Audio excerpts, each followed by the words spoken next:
What's up, folks? Welcome back to Tactical Tortoise. We are continuing talking about the Warzone Nephilim points cost changes, and we are continuing on and moving to the mixed Imperium changes. In the previous videos in the series, we talked about the unaffiliated Xenos armies, the Eldari armies, as well as all of the Chaos armies, and today we're getting into the forces of the Imperium. Now, for those who don't know, this document is attached to the Warzone Nephilim release coming out this weekend, which is a brand new Grand Tournament format for Warhammer 40k with new secondary objectives and matched play rules and all stuff like that. Normally, it comes with a booklet that has all these points in it, but this time around, Games Workshop very intelligently has decided to release the points cost document as a PDF available for free for everyone, which reduces the cost of the set of books wholesale and also gives greater access to these points, in addition to making it so that you don't buy a book that's immediately invalidated by future releases, which is pretty useful.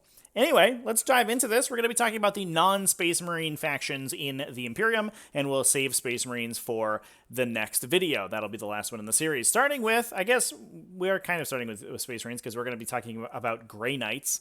And this is a little bit of an interesting change. The units, generally speaking, have not really changed, although we do see the change to Land Raiders that other factions have been getting. Looks like almost all of the Land Raiders, although not every single one, is being dropping by 20 points, and that's the case here for Grey Knights. We also see a change to Stormraven gunships. Stormraven gunships dropping down 30 points from 290 down to only 260, as well as a change to the Razorback as well, minus 10 points on that little guy, down to 100 from 110. Now, the actual big changes here for Grey Knights are not inside the units, but actually inside their Wisdom of the Prognosticars upgrades. All of these Visions of the Augurium and Gifts of the Prescient have dropped 5 points. Full stop. Just every one of those you include in your army is going to be 5 less points. And usually, I think a lot of Grey Knights armies will be taking, 2 to 3 of these different upgrades on their various characters. And so we oftentimes we'll be seeing Grey Knights with a couple more points to play with, usually about 15 or 20 points. Not too much, but Grey Knights have been kind of performing pretty well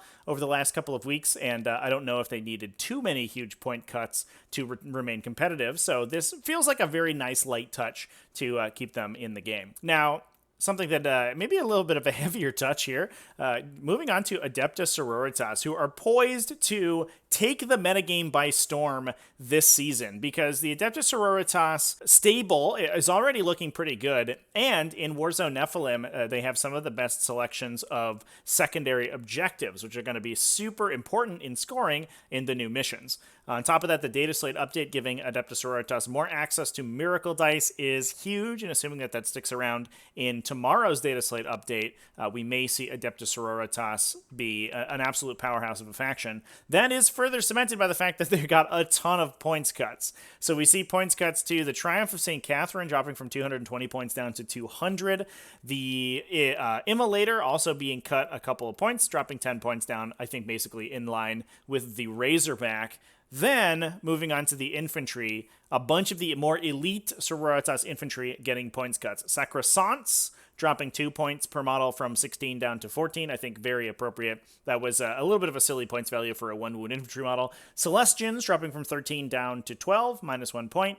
Seraphim and Zephyrim both getting a 2-point cut as well, dropping from 14 down to 12 and 17 down to 15, respectively. We also see some changes to some of the vehicles. Castigators dropping 15 points, as well as the Exorcist dropping 10, and Penitent engines going down 5, although importantly, not Mortifiers, only the Penitents themselves.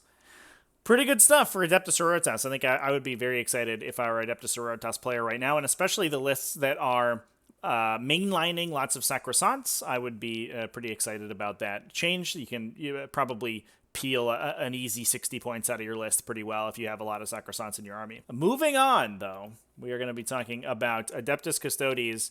And man, I was preparing myself mentally for the one change where Games Workshop just totally drops the ball. And I think Adeptus Custodes was it. Generally speaking, the nerfs, while there have been a couple heavy ones, Eldari specifically, or Asuryani getting kind of hammered a little bit, and some of the units and Tyranids that got massive points increases, I didn't quite agree with.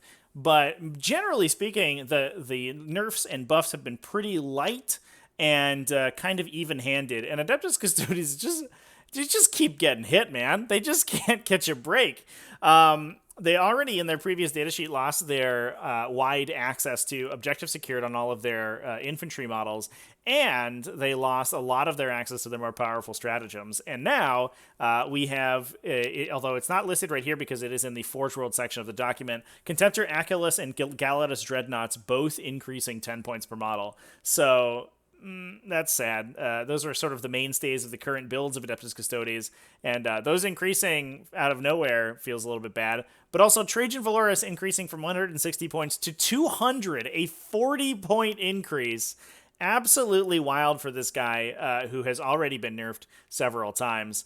I do think that this may be in response to the command point changes in Nephilim, because Trajan does give you massive access to command point regeneration as well as discounted stratagems. So it may be that they're going to be valuing him a little bit more highly because he gives you those additional command point benefits. I don't know, but after losing so many abilities in the last data slate update, if I was a Custodes player, I can't imagine feeling too happy about this. We'll have to see how things shake out, but man, Custodes look like they might be floundering a little bit. Moving on, Officio Assassinorum, we see no changes, but we do see some to Astra Militarum. Now, I don't know how far I would read into the Astra Militarum changes from here. I know a lot of Militarum players were hoping for some, big points cuts, give us some huge discounts because this faction is kind of down in the doldrums right now. But honestly, we're staring down the barrel of what looks to be a super cool Astra Militarum relaunch within the next month or so. And so, if I were an Astra Militarum player, I would probably be, just looking elsewhere for your rays of sunlight, I think, rather than this points change document, because I wouldn't have been expecting too much to change in this document for a faction that's about to be entirely re-released very shortly. By the way, the models in that new re-release look friggin' sick, and I hope that they don't have super cool mechanics that make me want to buy an Astra Militarum army, basically, is I'm crossing my fingers for that. We do see some very strange points increases, but the interesting thing about the Astra Militarum changes here are not the points that are included, but rather, I think, what is excluded from these listings. So we do see Commissar Yarok increasing 5 points for some reason, going from 105 to 110. Okay, sure. Whatever you want, Games Workshop. Bullgrins dropping 5 points a model, going from 35 down to 30. Very nice change for them. Bullgrins have been a very competitive pick in the past for Astra Militarum. Not sure they have what it takes to compete right now, but a 5-point discount on those guys. 45 total discount if you are taking the full unit of 9. Feels pretty good. We also see some changes to a couple of the infantry squads. Special weapon squads going up 5 points from 40 points to 45. But importantly, what do we not see here is the weapon includes for the unit, which means, I believe, and someone can correct me if I'm wrong here, that the weapon upgrades for the special weapon squad are entirely free. So basically, like the infantry squad, and like several other units that are getting this treatment in the Astra Militarum army, all of the weapon options are basically just baked into the points cost of the squad itself, which actually means that while the raw points cost of the squad itself is increasing, the total cost that you would spend on them is actually decreasing. So that's pretty nice. Veterans did go up 5 points, but I don't believe got the same treatment. So they still do have to spend for their special weapons, but their total cost is a little bit more expensive. Not entirely sure what's going on with that one. But a lot of these Sentinels got the same treatment. So Armored Sentinels going up 5 points, as well as Scout Sentinels, but both of them getting all of their weapon options for free, meaning they can replace their multi-laser with one of their heavier weapons without spending any additional points on it. We also see Hellhounds change slightly. Bane Wolf's getting a 10-point discount, which is pretty nice. Those guys have a Poison Flamer, which is pretty good against Tyranids, but if you hit any other matchup, feels pretty bad to have. And then from there, we also see a similar thing to the Heavy Weapon Squad. It looks to me like their weapon options are going to be free, meaning that missile launchers and las cannons get a little bit of a discount for heavy weapons teams, which seems pretty good.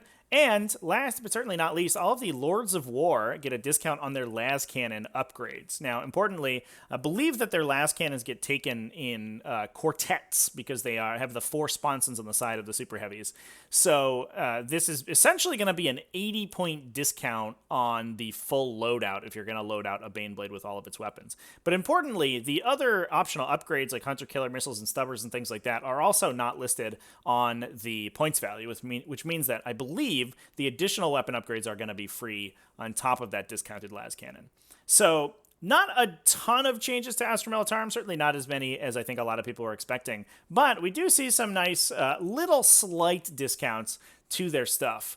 And hopefully that can do something. I know Astra Militarum has been struggling, but their Hammer of the Emperor rule, and in conjunction with the secondary objectives that they're getting access to, which look very strong, may be pretty good for them. And that moves us on down to Adeptus Mechanicus, which I think we're going to round out the day with a relatively light offering, because not too much changed here.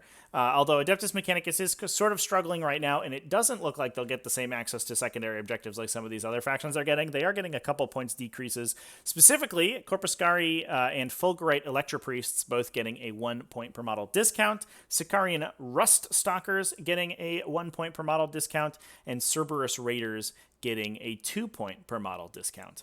And that's it. That's all that we have to say about Adeptus Mechanicus. Now, there are other factions in the Imperium Superfaction. Imperial Knights and Inquisition are also listed here, but Imperial Knights, having just been released, have no changes. And Inquisition, basically same deal. They are small and don't have any changes to them either. And I believe the sort of unaffiliated Imperium units, things like Void's Men-at-Arms, have also remained unchanged, meaning that those guys are going to be able to continue to slot into your list as cheap Agent of the Imperium objective holders without eating up any more of your points cost. So that's pretty nice. But anyway, that's it for the miscellaneous Imperium factions. Next up, we're going to be talking about Space Marines. I think some really interesting changes in here, especially those very light changes to Grey Knights and Astra Militarum. I'm really feeling good about Grey Knights right now. I do think that they are in a very strong spot, and it looks like they'll be retaining access to their powerful suite of secondary objectives anyway, which means that Grey Knights are probably going to be in a pretty good place when it comes to Warzone Nephilim. Anyway, that's it for this one. Remember to keep it classy, folks. Have happy wargaming, and stay tuned for the Space Marine breakdown.